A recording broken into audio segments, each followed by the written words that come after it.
Assalamualaikum warahmatullahi wabarakatuh. Selamat pagi.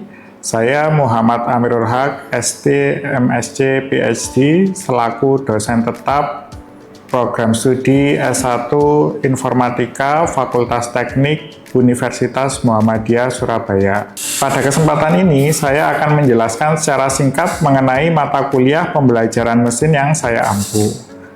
Mata kuliah ini dirancang untuk membekali mahasiswa dengan pemahaman konseptual serta keterampilan praktis dalam merancang, melatih, dan menerapkan model machine learning dan deep learning modern. Mulai dari computer vision, pemrosesan bahasa dan sinyal, generative AI, hingga reinforcement learning dan sistem agentic AI. Mata kuliah ini memiliki bobot 3 SKS, dan menggunakan pendekatan project-based learning yang menekankan pembelajaran berbasis proyek nyata. Mahasiswa tidak hanya mempelajari teori, tetapi juga langsung melatih, mengevaluasi, dan menerapkan model ke dalam sebuah sistem yang benar-benar dapat digunakan. Capaian pembelajaran mata kuliah ini mengacu pada capaian pembelajaran lulusan program studi. Di antaranya, yang pertama, mahasiswa mampu bersikap bertanggung jawab secara mandiri atas pekerjaan di bidang keahliannya.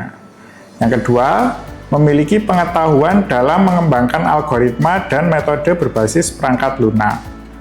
Ketiga, menguasai konsep teoritis ilmu komputer secara umum maupun mendalam pada bagian khusus, serta yang terakhir adalah mampu berpikir logis, kritis, sistematis, dan inovatif dalam pengembangan teknologi. Secara lebih khusus, capaian pembelajaran mata kuliah ini meliputi kemampuan mahasiswa menjelaskan konsep konvolusi, backpropagation, optimisasi, dan teori informasi. Kemudian, menentukan metode algoritma yang tepat untuk setiap domain permasalahan yang ada di dunia nyata. Kemudian, mahasiswa juga diharapkan dapat mengoperasikan dan melatih algoritma deep learning serta mengimplementasikannya untuk permasalahan khusus sesuai kebutuhan yang ada di masyarakat. Bobot penilaian yang kami berikan pada mata kuliah pembelajaran mesin ini terdiri atas 30% ujian akhir semester, 30% praktikum, 20% ujian tengah semester, dan 20% presentasi. Modul mata kuliah diberikan kepada mahasiswa melalui platform e-learning Umsura, sedangkan pengumpulan tugas dan juga praktikum juga dilakukan secara terintegrasi dalam sistem e-learning Umsura. Selanjutnya, Anda akan menyaksikan cuplikan proses pembelajaran saya bersama mahasiswa di kelas pada sesi yang membahas mengenai dasar-dasar dari framework deep learning. Di sesi ini, mahasiswa belajar memahami perkembangan dan sejarah deep learning dan bagaimana deep learning mempelajari suatu fitur dibandingkan dengan metode machine learning yang konvensional. Ya, tolong tenang ya. Assalamualaikum warahmatullahi wabarakatuh.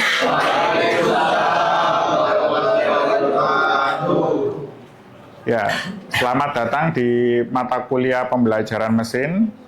Ya, jadi mata kuliah pembelajaran mesin ini sebenarnya adalah kelanjutan dari mata kuliah statistik dan probabilitas, sekaligus mata kuliah statistika lanjut yang sudah teman-teman ambil di semester sebelumnya, ya. Di mana di mata kuliah statistika dan probabilitas itu kita apa yang dibahas? Yaitu variabel univariate ya. Kalian mencari rata-rata, kalian mencari terkait dengan modus, min, ya, dan korelasi antar data. Yang dipakai hanya univariate dan bivariate. Sedangkan pada mata kuliah pembelajaran mesin ini metodenya lebih advance. Karena variabel yang digunakan adalah variabel multivariate, ya. Contoh apa? Permasalahan di deep learning. yaitu terkait dengan klasifikasi penyakit ya. Kalau klasifikasi penyakit diabetes, kira-kira variabel inputnya apa saja? Usia, terus golongan darah, glukos, ya, betul. Jadi itu adalah contoh, misalkan dari yang disebutkan tadi sudah ada 3 variabel ya. Jadi kalau kita menggunakan metode machine learning atau metode statistika biasa saja, hanya melihat korelasi, itu akan sulit untuk memodelkannya, sehingga dibutuhkan machine learning ya. Nah, machine learning itu adalah subset dari artificial intelligence ya teman-teman ya, dimana artificial intelligence itu sangat luas sekali, mulai dari metode statistik, kita menghitung rata-rata, kita menghitung modus, min, itu dia median, itu dia sudah masuk ke artificial intelligence sebenarnya. Kita menyalakan AC, ya, itu menggunakan artificial intelligence juga untuk menentukan kira-kira kalau pakai mode auto, kecepatan kipasnya berapa, suhunya berapa, itu kan sudah termasuk salah satu dari pemanfaatan artificial intelligence. Sedangkan untuk machine learning, ya, ini dia menggunakan metode khusus. Jadi metodenya sudah mulai spesifik. Contohnya apa? Ya, bahkan termasuk deep learning itu sudah masuk machine learning ya. Tetapi untuk machine learning yang non deep learning itu ada regresi linear.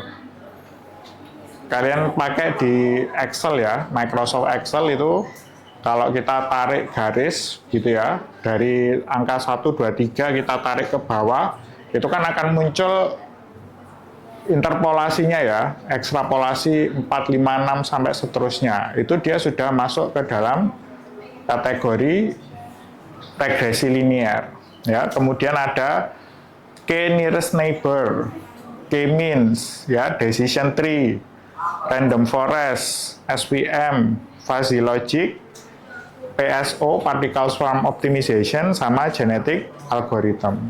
Ini semua adalah machine learning yang non deep learning.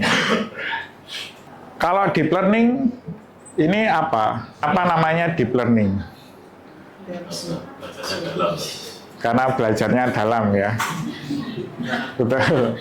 Ya, ada yang punya pendapat lain kenapa kok namanya deep learning? Selain pembelajaran dalam ya.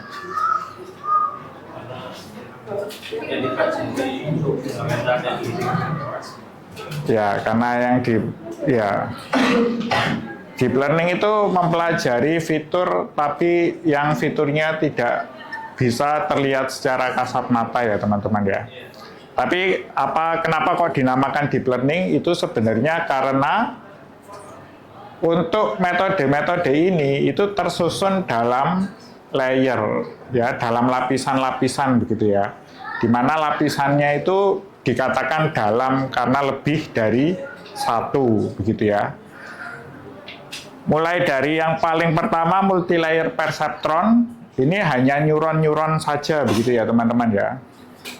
Jadi multilayer perceptron itu memang salah satu inspirasinya itu dari otak manusia, begitu ya. Kita punya input, ya, ini input layer.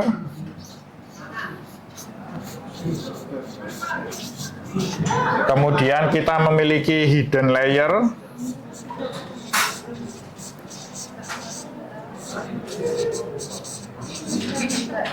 Terus kita memiliki output layer yang lain ya.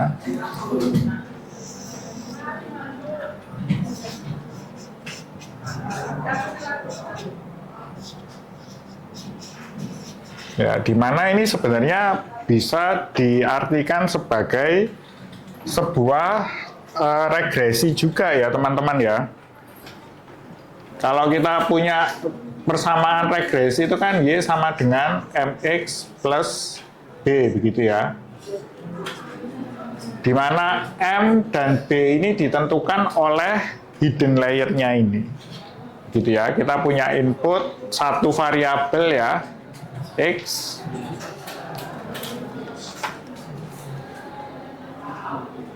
Di mana input layernya X, kemudian ini output layernya adalah Y. Ya.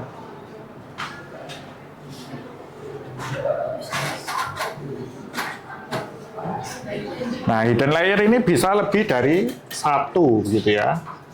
Kalau misalkan kita mau hidden layernya ada, kita ingin hidden layernya ada 2, ada 3, bahkan sampai 100, itu juga bisa begitu ya. Dan inputnya ini juga bisa lebih dari satu. Kebetulan yang saya contohkan ini adalah hidden layer dengan satu layer dan juga input outputnya hanya satu neuron saja gitu ya, satu variabel.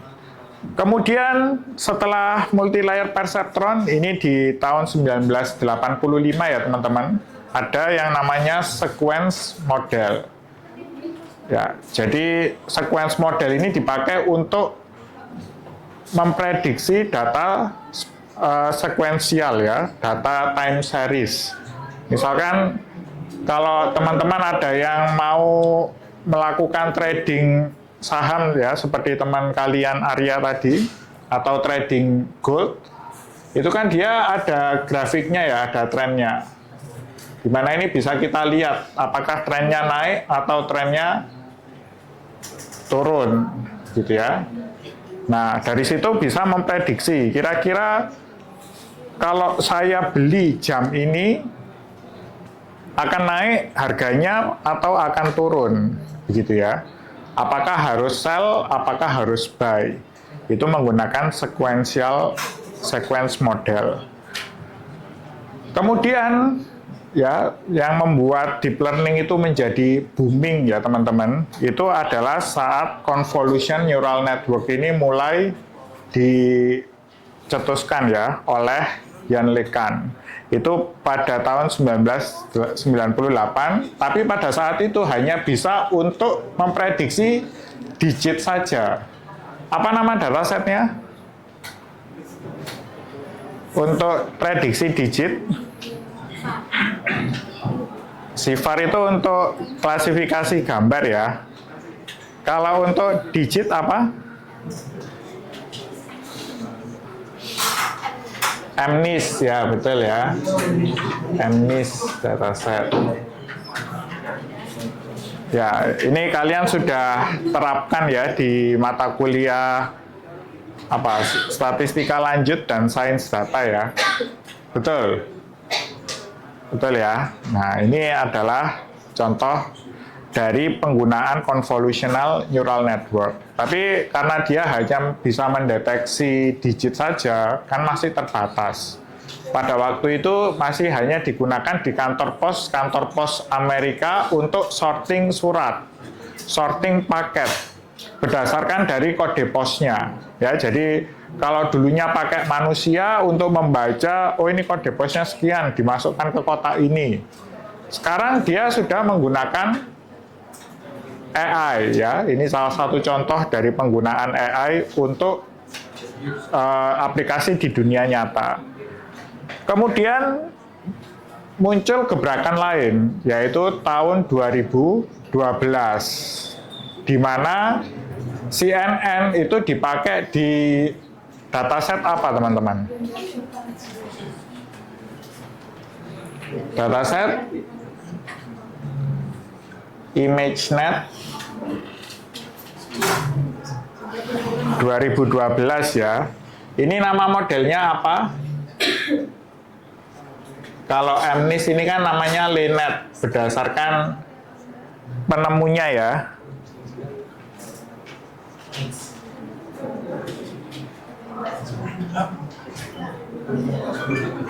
Ya, kalau ini AlexNet tadi ya. Ya, karena yang bikin adalah Alex Krizhevsky. Ya, ini sekitar tahun 2012.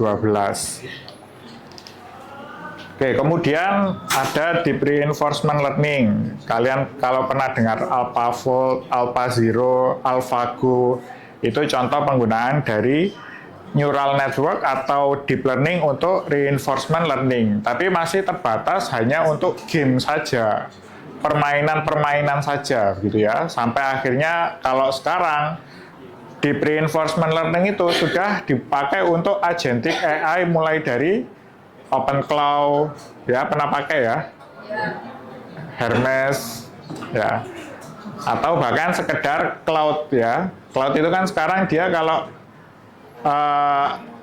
menggenerate hasil atau percakapan itu kan kalian bisa memberikan feedback, betul ya? Reinforcement learningnya di bagian apa kalau untuk cloud itu?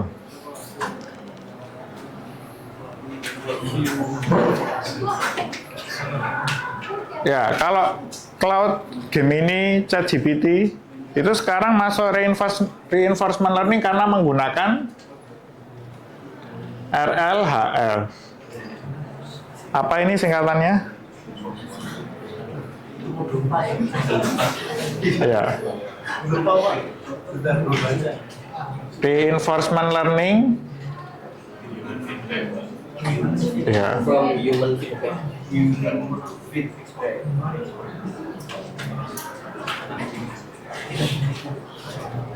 From human.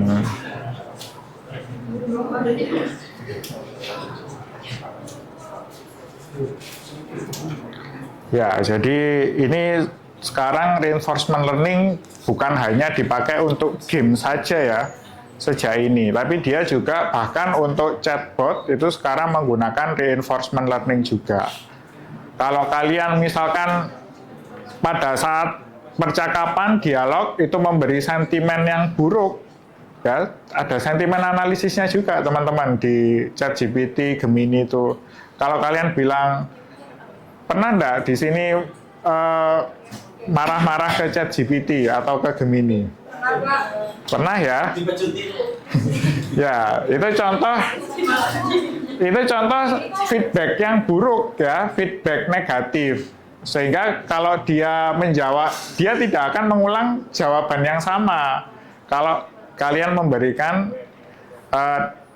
feedback negatif ya, sedangkan kalau kalian memberikan feedback positif, ya tentu saja nanti dia akan melanjutkan menggunakan feedback kalian itu untuk menentukan keputusan atau apa yang dia jawab pada dialog berikutnya ya.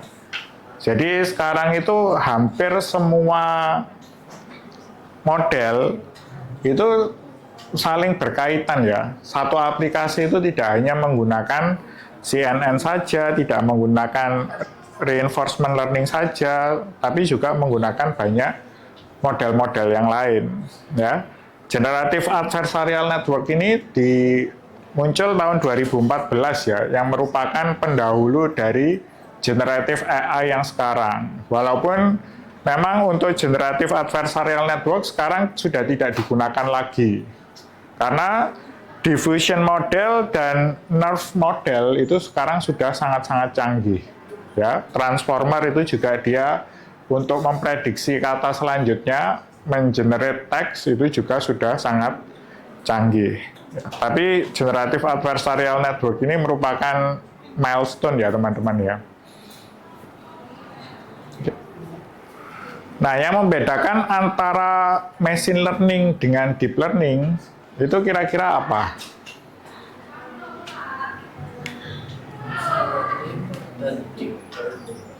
Apa yang membedakan?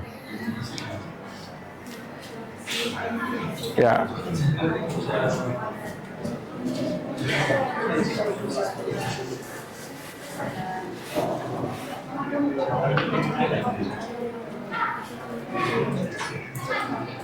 Satu adalah tipe datanya ya. Tipe data. Yang kedua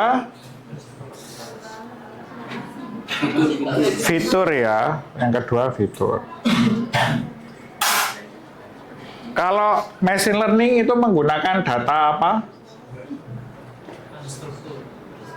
Ya, structured data ya, betul.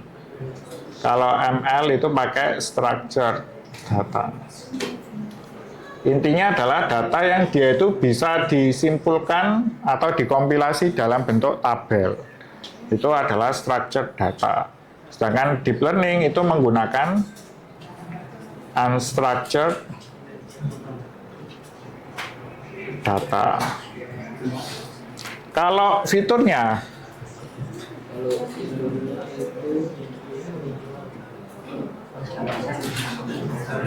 machine learning pakai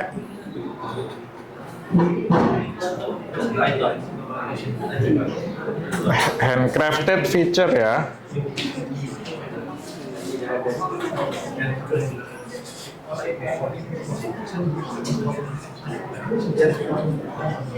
Ya, sedangkan ini menggunakan learn feature.